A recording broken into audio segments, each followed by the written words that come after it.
Bueno, vamos con el primero de 4 vídeos, una serie de 4 vídeos en los que vamos a resolver los problemas del examen de diciembre del año pasado.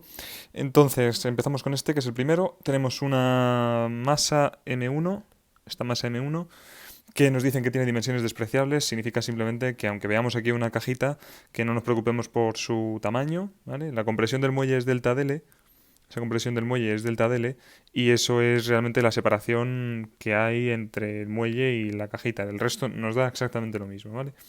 El carro tiene masa M2 y inicialmente ambos están en reposo, ¿vale? Tenemos un tope aquí. Inicialmente ambos están en reposo, o sea, la velocidad inicial de 1 es igual a la velocidad inicial de 2 es igual a 0, ¿vale? Esto va a ser importante. Porque significa que si consideramos el sistema formado por las dos masas, con los muelles y todo, al final lo que tenemos es que la velocidad del centro de masas inicial es 0, ¿vale? Metro por segundo, lo que sea, da igual.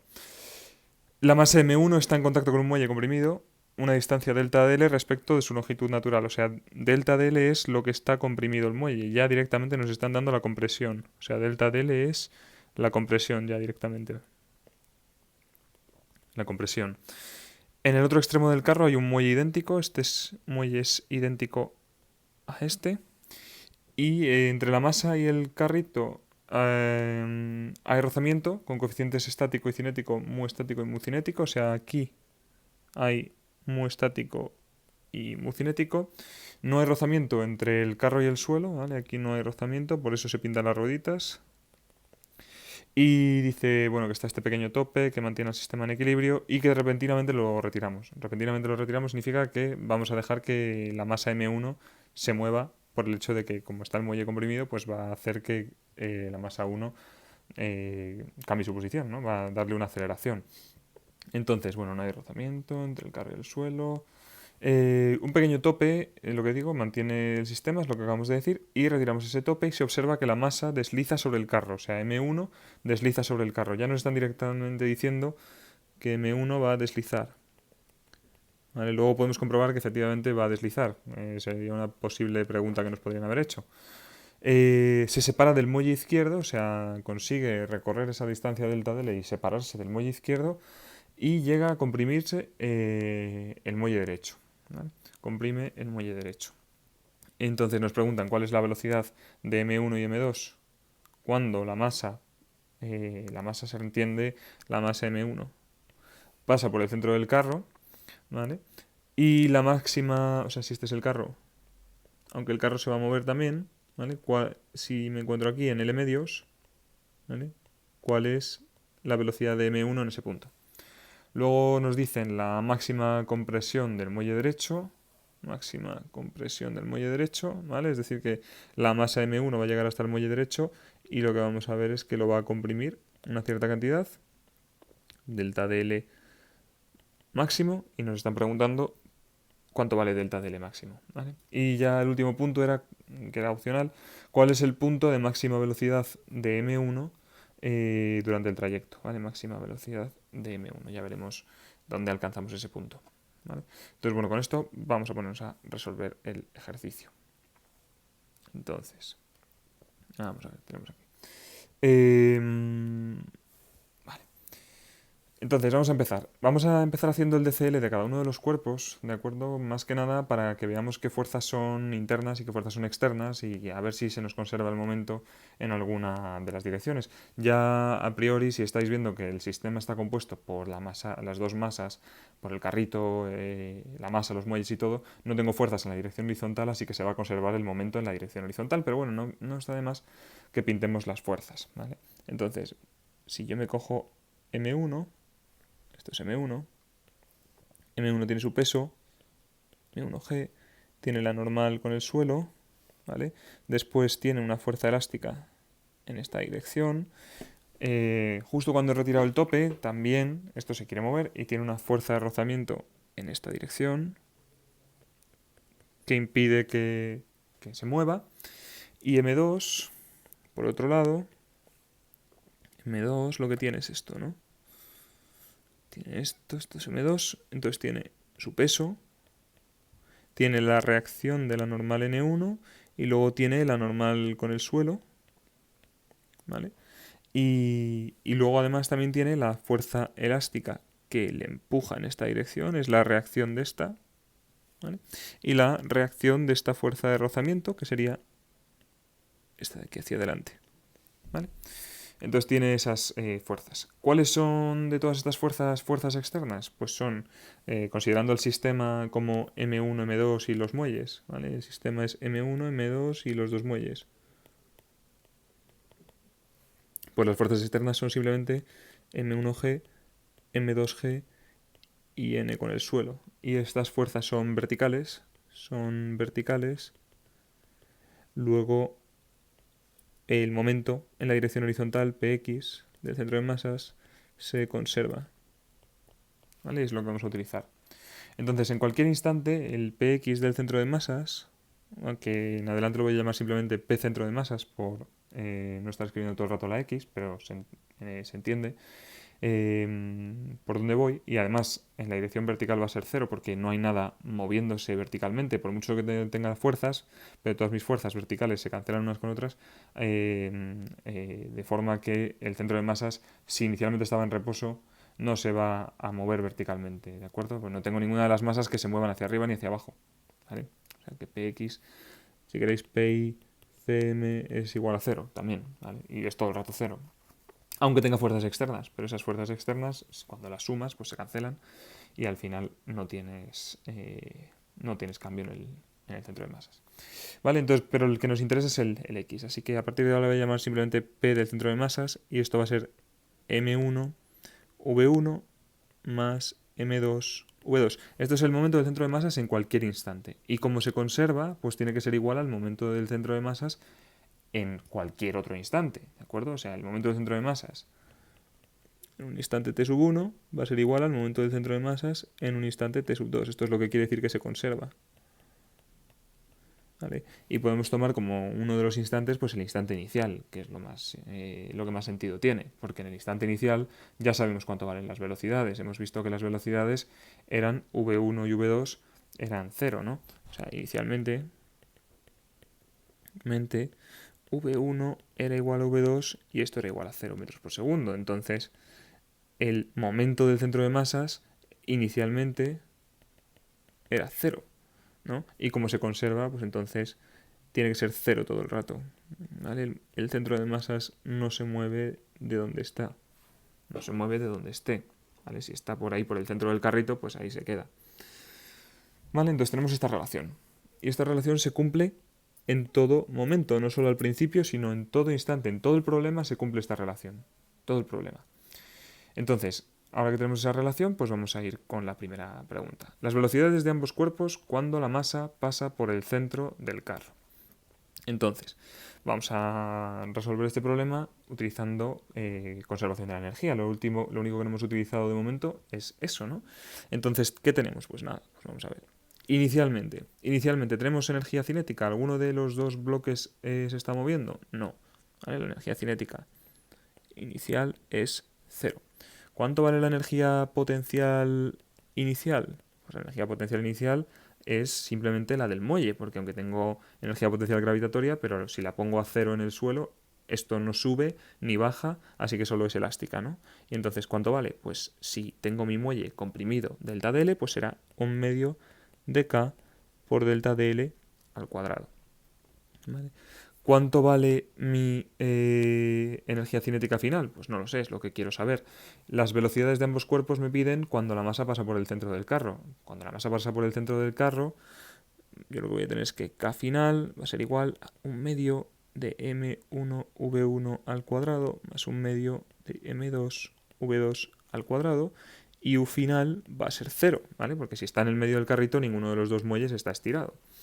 Entonces lo que voy a tener, por tanto, es que el cambio en la energía mecánica, o la energía mecánica inicial, es 1/2 de K delta dl al cuadrado, y la energía mecánica final es 1/2 de M1 V1 al cuadrado más 1/2 M2 V2 al cuadrado. Entonces, el cambio en la energía mecánica, ¿a qué va a ser igual? Pues va a ser igual a la energía final menos la energía inicial. Y esto va a ser 1/2 de M1 V1 al cuadrado más 1/2 de m2v2 al cuadrado menos 1/2 de k delta de L al cuadrado. ¿Vale? Hasta ahí todo bien. Vamos a ver ahora qué pasa con las fuerzas no conservativas, porque lo que yo sé es que el cambio en la energía, mecánica es igual al trabajo de las fuerzas no conservativas. ¿Qué fuerzas no conservativas tengo yo aquí? Pues tengo la fuerza de rozamiento y tengo la normal, ambas son fuerzas no conservativas. La normal no me interesa, no hace trabajo porque no tengo movimiento vertical, aparte la velocidad es en todo momento perpendicular a la normal en este problema, pero la fuerza de rozamiento sí que hace trabajo, ¿vale? Pero como tengo que la fuerza de rozamiento actúa tanto sobre M1 como sobre M2 y actúa en direcciones opuestas, lo que tiene sentido para mirar el trabajo de la fuerza de rozamiento no es mirar el trabajo de la fuerza de rozamiento sobre M1 y sobre M2, sino mirarlo en el sistema relativo a cualquiera de los dos, ¿vale? Imaginaos que nos montamos en la masa M2, ¿vale? En el sistema de referencia de la masa M2 no se mueve, es su propio sistema de referencia. Para él el único que se mueve es M1. Entonces, M1 ha partido de esta posición, esto es M1, esto es delta de L, y esto de aquí, lo que le separa del otro muelle, es L. O sea que la mitad del carrito está aquí, en L medios. Entonces, como yo puedo mirar este trabajo en el sistema relativo a M2, yo lo que quiero saber es cuánto ha recorrido M1 relativo a M2. Al fin y al cabo, a mí lo que me interesa es cuánto ha rozado M1 con M2. No me interesa cuánto se ha movido M1 en el sistema absoluto, ¿vale? Si yo tengo una plataforma y tengo aquí un bloque y tengo rozamiento, pero la plataforma y el bloque se mueven juntos y ninguno de los dos y este no se desplaza con respecto de este, el rozamiento no ha hecho ningún trabajo, porque no ha habido movimiento relativo, ¿vale? Para que haya un trabajo tiene que haber un movimiento relativo, un trabajo del rozamiento tiene que haber un movimiento relativo. Si no lo hay, pues no hay trabajo, ¿no? Entonces, ¿cuánto he recorrido yo aquí? Hasta llegar aquí, pues he recorrido delta de L más L medios. Este es mi desplazamiento. La fuerza de rozamiento, ¿cuánto vale la fuerza de rozamiento en este caso? Pues es cinética, ¿no? Porque nos dicen que desliza. Y como nos dicen que desliza, pues la fuerza de rozamiento cinética es simplemente mu cinético por la normal. ¿Cuál normal? Pues la normal entre los dos bloques, no la normal con el suelo, esta normal N1. ¿Cuánto vale esa normal N1? Bueno, pues si me vengo aquí, yo lo que sé es que tengo N1 menos M1G es igual a M1 por A1I. ¿Cuánto vale A1I? Vale 0, pues no tengo aceleración vertical, entonces tengo que N1 es M1 por G. ¿Vale? Entonces me vengo aquí abajo y lo que tengo es que esto es mu cinético M1 por G. Entonces, ya lo tengo. El trabajo no conservativo del rozamiento tiene que ser negativo, ¿vale? Porque lo que está haciendo es un trabajo que se está oponiendo al desplazamiento y por tanto tiene que ser negativo el trabajo. Así que esto es menos. Y como la fuerza de rozamiento en ese intervalo, en este tramo, es una constante, pues es simplemente fuerza por desplazamiento, ¿vale? Simplemente por el hecho de que el trabajo en el desplazamiento que estamos considerando es constante, ¿vale? Si no fuera constante, habría que integrar, ¿vale? Entonces esto sería mu sub c m1g por el desplazamiento, que es delta de L más L medios, ¿vale? Entonces, teniendo en cuenta esto, estas dos cosas de aquí, pues ya está. Lo que tengo entonces es un medio m1v1 al cuadrado más un medio m2v2 al cuadrado menos un medio de k delta de L al cuadrado. Esto es igual a menos mu sub c m1g delta de L más L medios. En esta ecuación todo es conocido, ¿vale? Nos lo dan en el enunciado, salvo v1 y v2, que es justo lo que queremos calcular. Por tanto, tenemos una ecuación con dos incógnitas, pero también tenemos esta otra ecuación, la conservación del momento, que se cumple en todo el problema. Así que tenemos 0 es igual a m1 v1 más m2 v2. ¿Vale? Entonces podemos despejar cualquiera de las dos, por ejemplo. Podemos despejar aquí, pues v2, por ejemplo, y sería menos m1 v1 partido de m2. Una cosa que ya estáis viendo es que V2 y V1 tienen que ser opuestas, no iguales, ¿vale? Porque M1 y M2 son distintos, pero sí que son opuestas. Si una es positiva, la otra tiene que ser negativa, lo cual tiene sentido, porque si el centro de masa se tiene que mover, no se puede mover si tiene velocidad cero, pues entonces la una se mueve a la derecha, el otro se mueve hacia la izquierda, ¿vale? Y entonces al final conseguimos que el centro de masas se mantenga a velocidad constante igual a cero. Entonces, si yo introduzco esto en la primera ecuación de la conservación de la energía, lo que me queda es un medio m1 v1 al cuadrado más un medio de m2, m1 al cuadrado, m2 al cuadrado, v1 al cuadrado. Esto es igual a un medio de k delta dl al cuadrado menos mu sub c m1g delta dl más l medios, ¿vale? Y ya es simplemente cuestión de despejar. Esto se va con esto. Esto me queda entonces. Vamos a ver.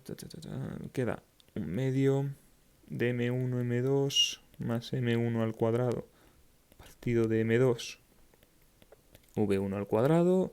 Esto es igual a un medio de k delta dl al cuadrado menos mu sub c m1g delta dl más l medios. ¿Vale? Y si pasamos todo esto al otro lado y tomamos la raíz, pues ya tenemos v1 al cuadrado, ¿vale? Eso ya os lo dejo a vosotros. Y si lo hacéis, os queda simplemente que v1, ¿vale? Vamos a ver si lo tengo por aquí. Un momentito, por aquí lo tengo. Vale. v1, os queda, daos cuenta de que tenéis una raíz, ¿no? Entonces tenéis dos signos, os quedaría V1 igual a más menos 1,93 metros por segundo. ¿Cuál tendríamos que tomar de los dos? Bueno, pues si os fijáis en el dibujo, ¿hacia dónde se va a mover M1? M1 se va a mover hacia la derecha, no se va a mover hacia la izquierda. Suponemos que todavía no ha llegado a tocar el otro muelle, con lo cual no ha podido cambiar de dirección. O sea que V1 tenemos que elegir el signo positivo, ¿no? Por tanto, V1 es igual a 1,93 y metros por segundo. ¿Vale? V2 lo obtenemos de esta ecuación. V2 sería simplemente menos M1 partido de M2, V1. Y si hacéis las cuentas, lo que os queda es que V2 es igual a menos 0,97 y metros por segundo. ¿Vale? Y esta es la otra velocidad. Entonces, con esto pues ya tenemos el primer apartado. ¿Vale? Es interesante que veáis que V1 lleva una velocidad mayor que V2, como cabría esperar, porque V1 es más ligero que V2. Entonces, para que la velocidad del centro de masas sea cero, pues V1 tiene que llevar una velocidad mayor que V2, ¿no? Tiene sentido. Vamos ahora a la segunda pregunta. La segunda pregunta era la máxima compresión del muelle derecho, el muelle de la derecha. Vale, pues en ese caso, ¿qué es lo que tenemos? ¿Cuándo vamos a alcanzar la máxima compresión? Pues cuando los dos extremos del muelle se muevan al unísono. Es decir, si yo me encuentro aquí y este es mi muelle, esta es mi masa M1, si este extremo del muelle se mueve al unísono con este otro extremo del muelle, entonces se habrá comprimido del todo. Si no se mueven al unísono, entonces el muelle se sigue comprimiendo. ¿Cuándo se mueven entonces al unísono? Como este punto está conectado con M1 y este punto está conectado con M2, entonces el muelle habrá alcanzado su elongación máxima cuando la velocidad de 1 relativa a 2 sea igual a 0. Es decir, en el sistema en el que 2 está quieto, V1 no se mueve tampoco, ¿vale? Se habrá comprimido del todo, podéis pensarlo así. Pensad en una pared, ¿vale? En el caso de una pared que está fija y tenéis un bloque que choca con la pared. ¿Cuándo se alcanza la velocidad, la compresión máxima? Cuando el bloque este se para, ¿no? Pues esto es exactamente lo mismo, ¿vale? O lo que es lo mismo, como digo, V1 es igual a V2, ¿vale? V1,2 es V1 menos V2, ¿vale? Entonces, alcanzo la compresión máxima cuando V1 es igual a V2. Por tanto, ¿qué ecuaciones tengo? Pues tengo la del momento. M1V1 más M2 V2 es igual a 0. Si las dos velocidades son iguales, entonces ¿qué es lo que tiene que ocurrir? Pues que las dos velocidades son nulas. ¿vale? ¿Por qué? Ya lo estamos viendo aquí.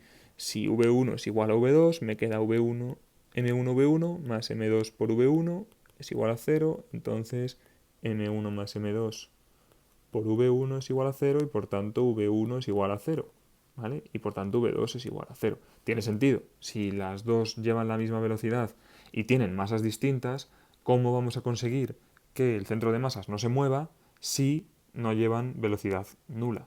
¿Vale? Si no llevan velocidad nula, esto no se puede cumplir si ambas velocidades son iguales, ¿no?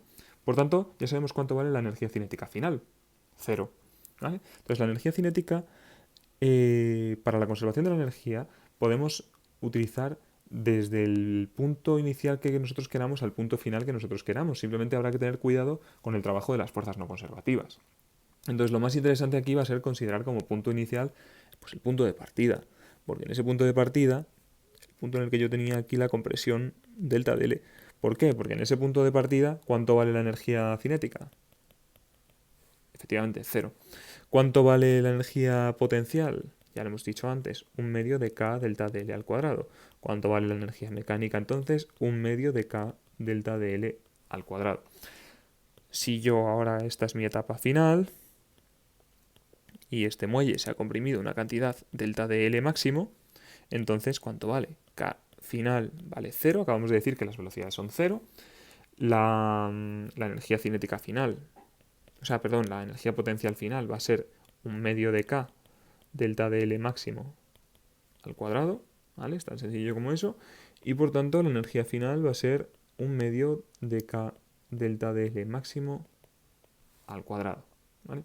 Entonces, ¿qué es lo que tengo yo aquí? Pues que la energía final menos la energía inicial va a ser igual a 1/2 de K delta dL máximo al cuadrado menos 1/2 de K delta dL al cuadrado. Y volvemos a lo mismo de antes, que delta dE es igual al trabajo de las no conservativas. ¿Cuál es la no conservativa que está haciendo trabajo aquí? La fuerza de rozamiento, ¿no?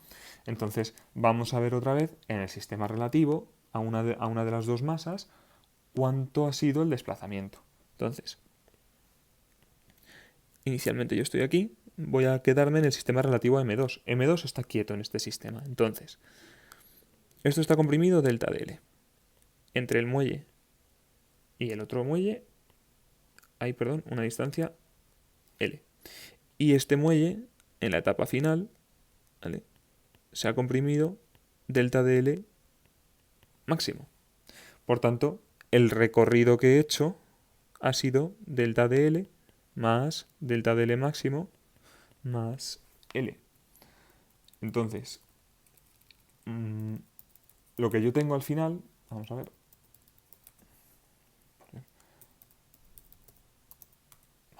lo que entonces tengo al final es que el trabajo es de nuevo la fuerza de rozamiento, que ya sabemos cuánto vale, mu cinético por la normal 1, y esto es mu cinético M1G, por lo que hemos visto antes, y como esto es constante en este trayecto, si fuera constante habría que integrar, entonces el trabajo es menos, porque es negativo, porque estamos oponiéndonos al desplazamiento, mu sub c M1G por el desplazamiento relativo, delta dL más delta dL máximo más L.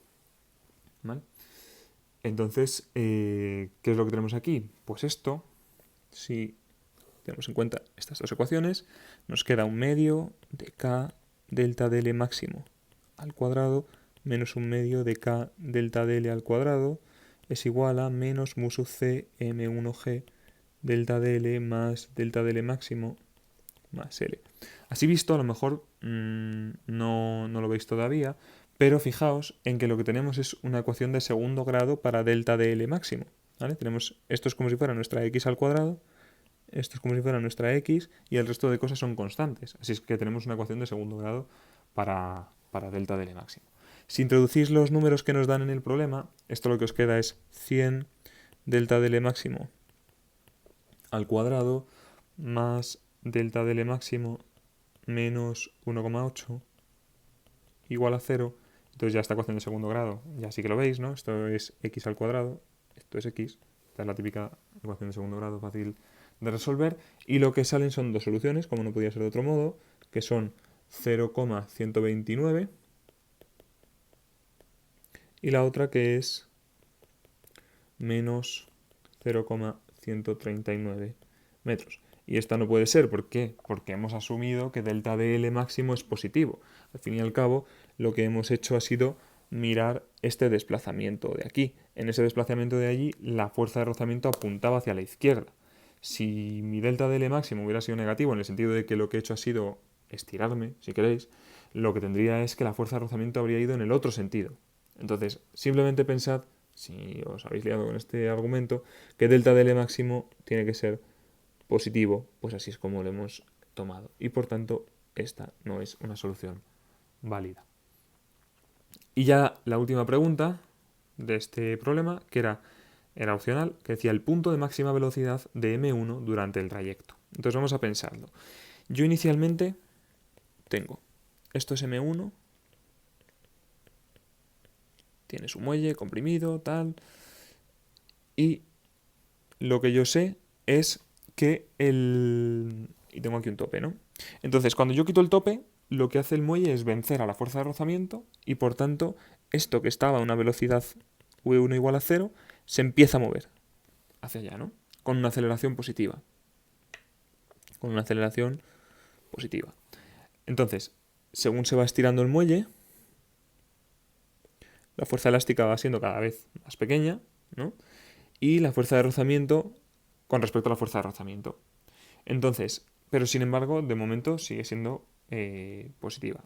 Hasta que llega un punto en el que solamente tengo fuerza de rozamiento.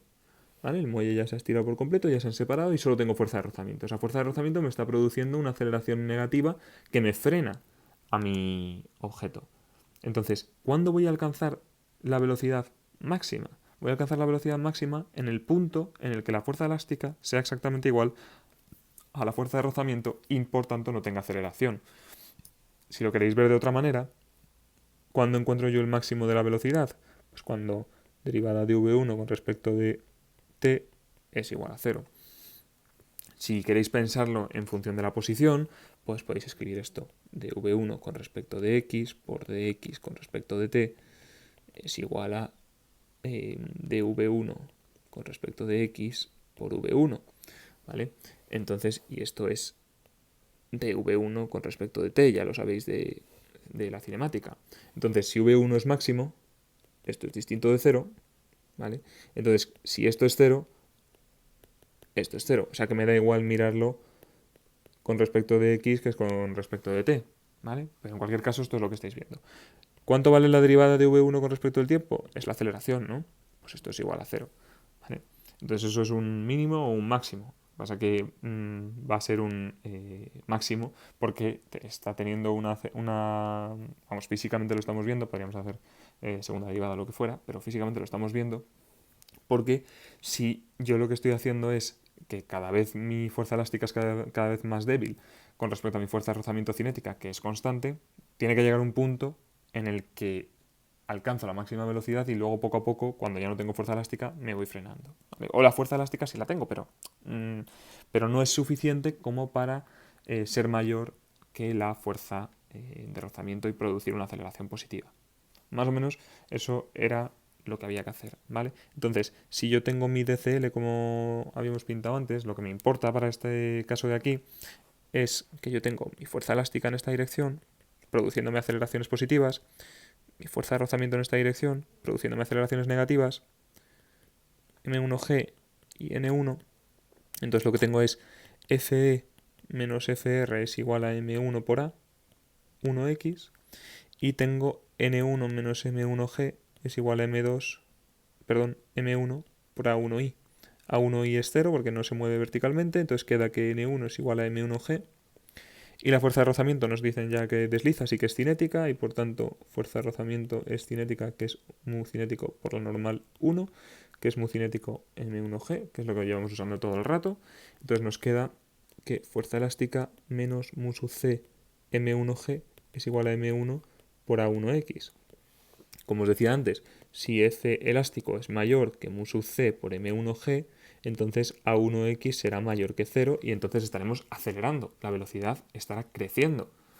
Sin embargo, si FE es menor que mu sub c m1g, entonces lo que tendremos es que a1x es menor que cero, estoy frenando. Entonces, ¿cuándo alcanzo la máxima velocidad? En el punto intermedio, cuando llego a esto, cuando a1x es igual a cero, ¿vale? Entonces, yo sé que FE es igual a K por delta de L, ¿vale? Siendo delta de L lo que está estirado el muelle, entonces me queda que K por delta de L para la velocidad máxima, aunque ponga max en este caso, no os confundáis con la compresión máxima, ¿vale? Pensad que esto es delta de L para V máximo, ¿vale? Pero bueno, por llamarlo de alguna manera. Y esto es igual a mu cinético por M1 y por G. De manera que ya podéis obtener cuánto vale delta de L máximo, que esto es al fin y al cabo lo que os están pidiendo. Recordad que es para la velocidad máxima mu sub c m1g partido de k, y esto os queda 0,005 metros, ¿vale?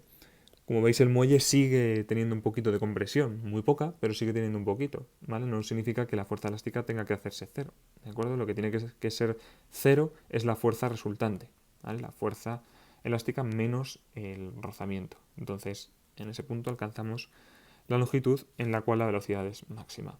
Y con eso, pues, terminaríamos con este primer problema del parcial de diciembre del año pasado.